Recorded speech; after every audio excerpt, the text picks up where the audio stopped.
রাসমঞ্চ পশ্চিমবঙ্গ বাঁকুড়া জেলার বিষ্ণুপুর শহরের একটি পুরাতাত্ত্বিক স্থাপত্য। মল্লরাজ বীর হাম্বীরের সময় আনুমানিক ১৬০০ খ্রিস্টাব্দে এই মঞ্চটি নির্মাণ করা হয়।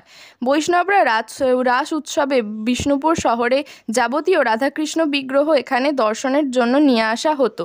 টেরাকোটার কাজ করার আছে এই মন্দিরে। বর্তমানে জিওলজিক্যাল সার্ভে অফ ইন্ডিয়া এটিকে অধিগ্রহণ করেছে। বহু দূর দূরান্ত থেকে মানুষ বিষ্ণুপুর শহরে টেরাকোটার কাজ দেখতে আসে, যা মল্লরাজাদের দ্বারা নির্মিত। অনেক মন্দিরের দেওয়ালে দেখা যায় পাথরের অভাবে ল্যাটেরাইট মাটির প্রাচুর্যে এই কারণে এই শিল্পশৈলীর বিকাশ ঘটেছিল এবং এইখানে পৌরাণিক দৃশ্য ও লোককথার নকশা খোদাই করা আছে। শ্যামরায়ের মন্দির, মদনমোহন মন্দির এবং জোড়বাংলার মন্দিরের মতো স্থাপত্যগুলি টেরাকোটার করা উৎকৃষ্ট উদাহরণ।